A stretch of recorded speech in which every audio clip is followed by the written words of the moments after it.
Sa linya po natin, Comelec Chairman George Erwin Garcia. Chairman, magandang umaga po, Chairman. Hello. Magandang umaga po, Sir Melo, at magandang umaga rin po sa mga kababayan natin. Opo, actually napag-usapan na po natin nung huli namin kayo ma-interview tungkol dito sa mga hinihinala nyo ng mga double o kaya naman ay multiple registrants. Meron na po kayo na-discover, hindi lang po ito konti, marami ito, Chairman. Gaano po karami po itong mga na-discover nyo na ito? Kulang-kulang 1 milyon po yan, Sir Melo, dahil Wow. yung unang parte, nung tayo nagkapanayam, mga 300,000, tapos 200,000 sumunod na parte naman, at itong panghuli mula po July 15 hanggang September 30, mga kalahating milyon naman po ang na-discover natin. So all in all, 1 milyon po yan halos, and therefore, Sir Melo, yan po ay kasalukuyan na ipapatanggal natin sa ating mga election registration board sa buong Pilipinas. Opo, Chairman, bago itong bagong na-discover nyo from July to September 30, 2024. Puntahan muna natin yung nakalipas. Doon ba sa mga na-discover nyo ng una, meron na po kayong natuklasan na talagang deliberate yung pagpapa-double registration o multiple registration, Chairman? Opo, Sir Melo, sapagkat ang ginagawa po ng iba, hindi nagpapatransfer ng registration. Ang ginagawa talaga ay nagpaparehistro doon sa ibang lugar, sa ibang probinsya, sa ibang bayan. At alam natin, bigla po kasi, Sir Melo, dumalaki ang bilang ng populasyon o ng mga botante doon sa bayan na nililipatan nila. Mabuti sana kung paisa-isa lang po, Sir Melo, and therefore, dyan pa lang po ay suspicious na yung biglang pagtaas ng bilang ng mga nagpaparehistrong bago doon sa mga lugar na yan. Of course, hindi pa kasama yung nagpapatransfer ng kanilang registration. Opo. Chairman, may mga partikular na mga lugar ba kayo na masasabi sa amin kung saan po talamak yung ganyang double at saka multiple registration? Ay nako, dyan po, dito po sa NCR, madami, Sir Melo. Sa bandang Mindanao din po, madami rin po, Sir Melo. At doon po sa mga nakikinig ngayon sa inyo pong programa, pwede po nyo makita mamaya yung pong listahan na yan sa ating pong website, sa website ng Commission on Elections. Magmula sa Pebrero hanggang September 30, na doon po yung listahan ng bawat bayan kung saan may na-discover tayong double or multiple registrant. Opo. Chairman, ba't importante na malaman natin to at malinis po natin to? Itong mga Ay, naku, double Sir Melo, at saka multiple registration na ito, Chairman.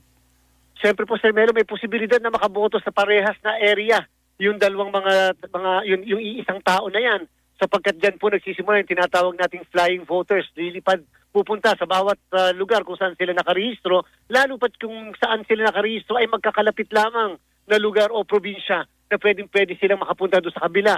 So yan po ang iniingat at iniiwasan natin, yung tinatawag na flying voters. Opo. So sa parteng yun ay deliberate. Ano po? Ano bang parusa sa ganon, Chairman? Ay kahit po deliberate or not deliberate nga po ang nakasabi po ng batas, may intention ka o wala na mag-commit ng krimen ito ay 1 to 6 years imprisonment. Ito po yung kasong election offense, Sir Melo. Paano naman po kung wala ngang intensyon at may ibang nagkamali? Hindi naman sila nagkamali, Chairman.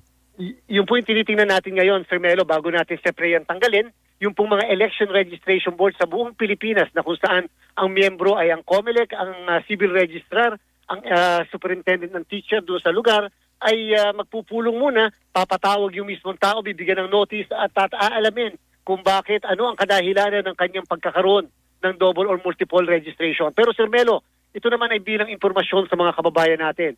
Hindi naman po tatanggalin parehas yung registration nung dalawang registration niya o kung siya ay double registered or multiple. Opo. May matitira at matitira, yung po yung kauna-unahang registration. Aha. Hindi po natin pwedeng i-deprive yung isang tao ng kanyang karapatan na nasasalig ang batas Oho. na makaboto. Habang iniimbestiga po yan at pag dumating na po ang eleksyon at hindi pa naman tapos, kung talaga siya po'y nagkamali o may ibang nagkamali para sa kanya, baka sa sistema po ng Comelec nagkaroon ng pagkakamali, Chairman, pwede po siya makaboto muna? Ay makakaboto po muna doon sa unang registration niya. Pero tatanggalin na po kagad namin yung subsequent registration o yung pangalawa o pangatlong registration niya upang isa lang ang matitira Opo. na registration at para makaboto sa 2025 Opo. national and local election. Chairman, ang tanong ko'y ganito, bakit po nangyayaring natatagalan bago ma-discover? Di ba meron tayong sistema dyan sa inyo sa Comelec na tinatawag natin na automated o automatic fingerprint identification system, Chairman?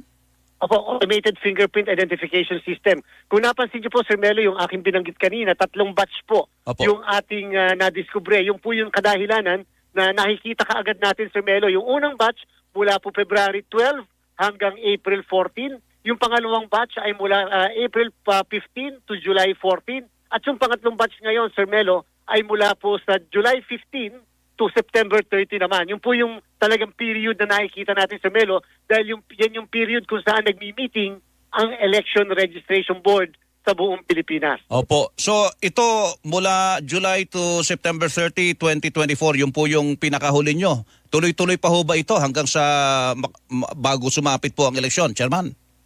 Opo, Sir Melo. At yung po ang kadahilanan kung bakit hindi pa final yung listahan ng mga botante natin, bagamat meron tayong 68.6 million na naitala ng mga botante sa buong bansa. Yan po ay subject pa dyan sa pagtatanggal sa tinatawag nating AFIS.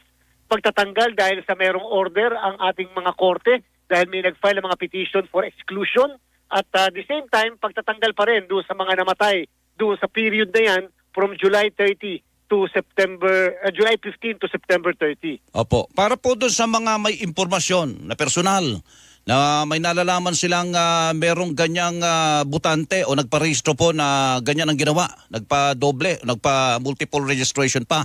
Ano pong gagawin nyo dyan? Paano sila makakapagbigay po ng impormasyon sa COMELEC?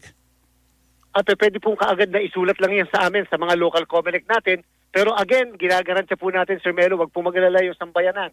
Nakikita at nakikita po namin dahil tatandaan po ng lahat, walang dalawang tao ang magkaparehas ang fingerprint.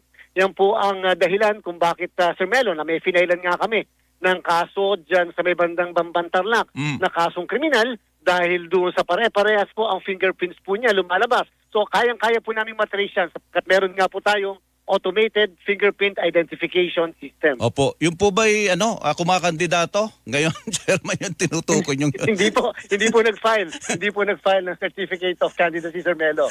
Opo. Sige po, Chairman, susubaybayan po namin ito at salamat po sa panahon at sa paliwanag. Magandang umaga po sa inyo. Magandang umaga po, Sir Melo. Mabuhay po. Si Chairman George Erwin Garcia, mga kapuso ng Commission on Elections.